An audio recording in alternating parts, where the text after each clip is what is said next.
जीतेगा भाई जीतेगा,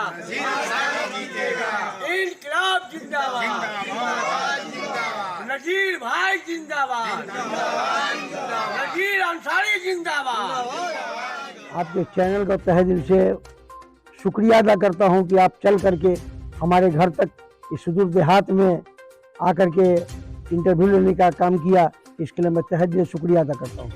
आपका राजनीतिक करियर बहुत लंबा है, तो सबसे पहले हम चाहेंगे कि हमारे दर्शकों को आप अपना पूरा परिचय दें। मेरा नाम है नजीर अहमद अंसारी। हमारे वालिद का नाम अब्दुल रज़ाक। मैं यही लतराहा गांव का निवासी हूं, यहीं के किसान का बेटा हूं। हमारे पूर्वज राजनीति में नहीं थे, सब किसान थे। मैं राजनीति में आया 1990 से सक्रिय राजनीति में काम कर रहा हूं। जी, 1990 में आप जब राजनीति में आए तो लंबा सफर हुआ अब तक। इस बीच जैसा कि जानकारी मिला कि आप पंचायत समिति के पद पे भी रहे, जिला पार्षद के रूप में भी आप रहे, तो कैसा रहा अनुभव आपका? कि 1990 से पहले मैं राजनीति में इंटर किया था, लेकिन 90 में मुझे जाले ब्लॉक का अध्यक्ष बनाया गया था जनता दल के ज़माने में। उस ज़माने में जनता दल था चक्कर छाप, तो मैं जाले ब्लॉक का अध्यक्ष बना। और जाले ब्लॉक के अध्यक्ष बनने के कुछ दिनों के बाद फिदा हुसैन अंसारी MLC थे, उन्होंने हमको जन वितरण प्रणाली का निगरानी कमेटी का मेंबर बनाया और मैं दोनों पद पर रह करके जाले को सेवा दिया और बहुत सारा काम किया। इसके बाद 2001 में जब पहला चुनाव हुआ, महिला सीट था जाले दक्षिणी पंचायत का, मैं अपनी पत्नी को नॉमिनेशन करवाया और जाले दक्षिणी पंचायत के पंचायत समिति में पहली बार निर्वाचित हुए। इसके बाद मैंने जमीन पर जम के काम किया। आपको याद होगा कि 2004 में फ्लड आया था, बहुत बड़ा बाढ़ आया था और उस जमाने में 2550 घर ध्वस्त हो गया था हमारे गांव का। मैंने 2004 के बाद, जो बाढ़ के बाद, यहाँ का सर्वे करवा करके एक दिन में 27 मकान का भुगतान करवाया था। उस जमाने में मैंने जाले हाट से जाले थाना तक का रोड बनवाया था। मैं दोहरा बाजार से लतराहा गांव तक जाने वाली सड़क को बनवाया था। ये मैं पंचायत समिति में रह करके मैंने ये काम करने का काम किया था। इसके अलावा हर दुख दर्द में समाज में सक्रिय रूप से जुड़े रहे थे। जनता ने आपके इन्हीं कामों को देखकर जब आप जिला परिषद के लिए मैदान में आए तो लोगों ने अपार बहुमत देकर जिताने का काम किया। जी, 2011 में जब मैं जिला परिषद में नॉमिनेशन किया तो हमारे काम को और हमारे सामाजिक सेवा को देखते हुए लोगों ने बहुत अपार बहुमत से हमको जिता करके जिला परिषद में भेजा और बड़े विश्वास से भेजा कि मेरा बेटा वहां जाकर के हमारे लिए कुछ करेगा। हालांकि जिला परिषद में उस जमाने में फंड बहुत कम हुआ करता था, अब तो थोड़ा बढ़ भी गया है, उस जमाने में कम हुआ करता था। इसके बावजूद भी मैं MSDP योजना का 3.5 करोड़ रुपया को जाले में 1/2 में डाइवर्ट करवा करके 30 आंगनबाड़ी का भवन बनवाया था। 96 चापाकल MSDP का करवाया, 23 चापाकल जिला परिषद से करवाया और 96 चापाकल MSDP से करवाया। हम यहाँ पर राढ़ी उतरी पंचायत है, वहां जहांगीर टोला है, वहां जाके देखिए मैंने एक हाई स्कूल ऐसा बनवाया 1 करोड़ 20 लाख का, जो आज देखने के बाद जाले ब्लॉक में वैसा हाई स्कूल नहीं है। इसके बावजूद भी मैं 5-7-10 रोड को ढलवाया, 5-7 कब्रिस्तान को घेराबंदी करवाया। हम समाज में जुड़े रहे, हर दुख दर्द में हर समय हम जनता के बीच जुड़े रहते हैं, लोगों का सेवा करते हैं। आज जो जाले नगर परिषद बन गया है तो हमारे जिला परिषद क्षेत्र का जहां मैं सेवा दे चुका हूं, उसका बड़ा पार्ट कट करके नगर परिषद में आया और मैं नगर परिषद के मुख्य पार्षद की हैसियत से आज यहाँ चुनावी मैदान में बैठा हूँ। अभी आप जिला पार्षद माफ कीजिएगा, अभी आप चेयरमैन पद के लिए अपनी दावेदारी पेश की हैं, क्या उद्देश्य है, किस तरह अपने क्षेत्र को बनाना चाहते हैं, बताएंगे? देखिए, मुख्य पार्षद के लिए जो हमने नॉमिनेशन किया है, जो आज हम काम कर रहे हैं, शायद हमारा हैंडबिल आपने देखा होगा, हमको लगता है कि देखा होगा।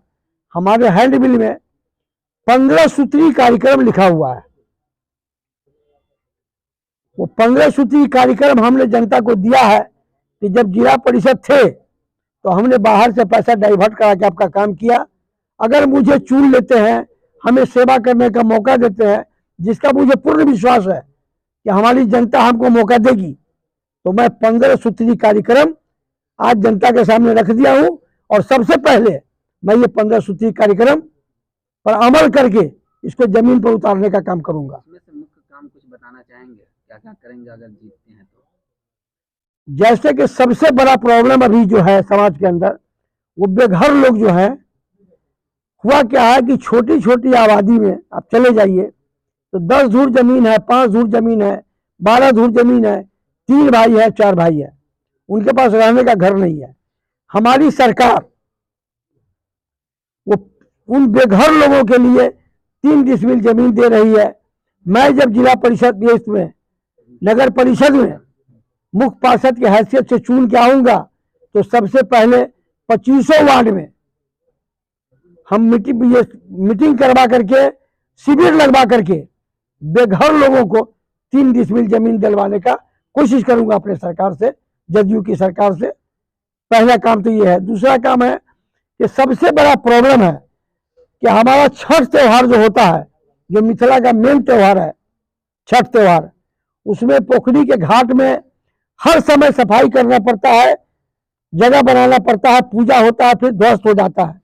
मैं 2500 वार्ड में एक एक पोखरा का घाट चारों तरफ से बनवाने का काम करूंगा, ताकि छठ के त्योहार में लोगों को कोई दिक्कत का सामना नहीं करना पड़े। जितने विवादित कब्रिस्तान हैं मैं उसको घेरवाने का कोशिश करूंगा, और मैं कोशिश करूंगा कि श्मशान घाट को भी घेरवाऊं, ताकि वो जो जमीन बेपर्दा बना हुआ है वो बेपर्दा नहीं रह जाए, लोगों के कब्जे में आ जाए। सामाजिक संरचना के हिसाब से मैं शिक्षा पर ध्यान दूंगा, मैं बिजली पर ध्यान दूंगा।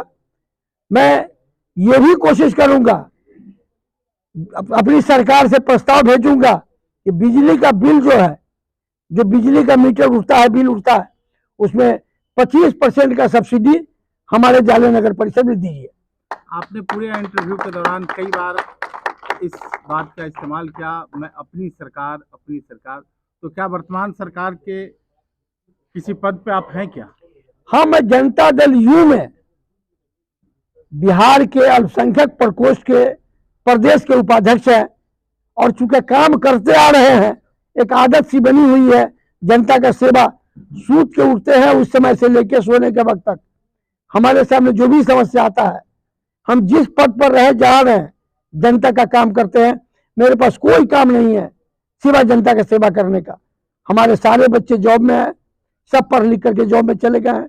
हम सुबह से लेकर शाम तक जनता का सेवा करते हैं। अब आखिरी सवाल हम आपसे कहेंगे कि आप अपना छाप बता दें, कौन सा आपका अपने क्षेत्रवासियों से क्या अपील करना चाहेंगे, और आपका जो सिंबल है, जो छाप है, वो भी बता दें हमारे दर्शकों को। मुख्य पार्षद की हैसियत से जो मैं अभी चुनाव लड़ रहा हूं, तो हमारा छाप है चारपाई छाप, जो ईवीएम मशीन में 10 नंबर पर है।